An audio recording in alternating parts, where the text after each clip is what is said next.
There are certain moments in movie marketing that just make you sit back and go, wait, what am I watching right now? That's the vibe this new Cat in the Hat movie is giving off. You don't even need to dig deep or scrub through frame by frame to feel the sheer chaos. Just the general tone, the colors, the sound of it all. It's like watching a blender on high speed with no lid. And we're not talking about your grandma's bedtime story version either. Now obviously, the original Cat in the Hat story is something we all sort of carry in our heads without even trying. It's like one of those childhood memories you didn't ask for, but got anyway. The whole deal. Rainy day, kids alone, Zion talking cat shows up, trashes the house, teaches a lesson that doesn't make total sense, and then bounces before the parents come home. Pretty simple. But for some reason, this new version feels like someone took that idea and ran it through every corporate branding meeting ever held. Instead of the cat just being some unpredictable force of fun and disaster, he now has a full-on job, like a career. He works for an organization with a name that sounds like a Wi-Fi password. I.LLC. And the mission? Cheer up sad kids. It's literally his gig, not just a goofy visitor anymore. No, he's like a magical freelance therapist with business cards and probably dental coverage. You can feel the energy they are trying to push from the first few seconds of the trailer. It is loud, bouncy, and full of that synthetic childhood excitement you usually get from toy commercials. And yes, Bill Hader is the voice behind the cat. He's really leaning into it too. The whole tone is like, hey kids, everything is fine. Let's have some fun while absolutely nothing makes sense. This isn't a remake in the traditional sense. It's more like a reinvention with a fresh coat of gloss and a bag of glitter thrown over the top. The 2003 version? This is trying to be the complete opposite of that. But that one was weird in a dark, off-putting way. This one is weird in a bright, caffeinated way. Whether that's better is up for debate. They didn't settle for just one animation style either. Nope. This movie is rolling with multiple visual layers. Different looks for different worlds, moods, flashbacks, who knows what. It is ambitious. Maybe too ambitious. You can feel the shift in tone and visual style from moment to moment. Like the movie's trying on outfits in a rush. The world itself feels both familiar and strange. You've got creatures that seem like they popped out of a candy-fueled dream. The cat has a support team now, including his HR friend. Because why not? There is also a fish who talks. Obviously, only now. He's got the voice of someone who sounds like they moonlight as a Shakespeare villain. It's a lot. And this isn't just about animation. The whole approach screams corporate playground. Like a room full of executives sat around a table and asked, how do we make Cat in the Hat feel relevant again? And instead of just letting the cat be chaotic, they gave him structure, direction, a purpose, which, depending on how you see it, either ruins his whole point or gives it a weird kind of focus. But let's talk reaction, because oh boy, people have feelings.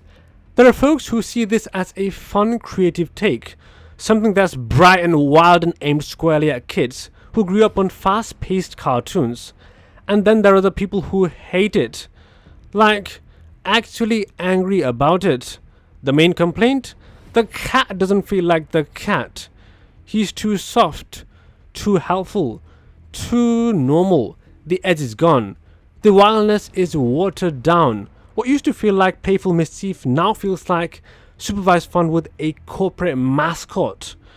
That divide is definitely going to be a big problem. Nostalgic adults want a bit of the original madness. Younger audiences might not care, but there is definitely a group in the middle. Teens, casual fans, animation lovers who are watching this trailer and going, this isn't it. The plot details are still kind of fuzzy, but the main idea is clear. The cat's there to help kids who are going through a tough time. It's a noble idea, but it's also a far cry from the story we remember. Stretching that kind of story into a full movie means adding a lot of stuff: new characters, side stories, emotional arcs, and layers that weren't in the original.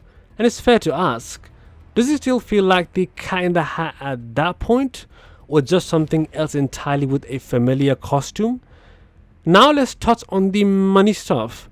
No confirmed budget numbers yet, but let's be honest, it wasn't cheap. They've got high-end voice actors, lots of animation work, marketing hype, and a very glossy feel, and that means there is pressure. Warner Bros. Needs this to work. Whether it will, that's hard to say. Some predict it'll do okay, solid box office from families and nostalgia. Others think it'll struggle to find its footing. Could go either way. What's most telling is how this film feels like it is trying to be every single thing. Funny, heartfelt, weird, meaningful, visually experimental, and in trying to be every single thing, it might have forgotten the beauty of just being fun. The simple fun of a cat causing a mess and making kids laugh. That's what's missing.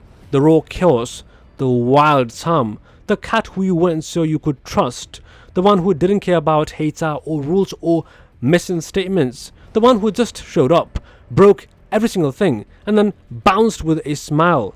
That cat's not here. Instead, we've got something more polished, more sanitized, more safe. And it raises a bigger question. When you take a story that worked because of its simplicity and unpredictability, and you try to modernize it with structure and themes and complexity, are you still telling the same story, or are you telling a different story with a familiar face? There are kids who will love this movie. Absolutely. The energy, the color, the bouncing characters. It's made to catch young attention spans. And there is nothing wrong with that. It's okay for movies to aim squarely at children. But the Cat in the Hat has always had kind of layered weirdness. A sense that this was something parents could raise an eyebrow at, while the kids laughed along. That's a delicate balance. And this new version might have tilted a little too far into safety net territory. It's not the worst idea ever. It's certainly not the worst trailer. But it does make you wonder, when did the cat trade in its tricks for training seminars? So yes, this new movie might be charming in places. It might win over some hearts. It might even surprise us all and become a hit. But for now, it mostly feels like a curious experiment, a bold new spin that isn't quite sure who it's for, a little too silly for adults, a little too neat for kids, and a little too different for die-hard fans. That's where we at, a film that looks like it came out of a dream and a marketing deck at the same time. Not good, not bad, just confusing. And maybe that's the most shocking thing of all. Anyway, if you're planning on watching it, go in with an open mind. Don't expect the old cat. Don't expect perfect sense. Just expect something weird. Maybe wonderfully weird. Maybe weird for weird's sake. Either way, it is coming, and you've been warned. That's it for now. See you next time. Stay weird. Peace out.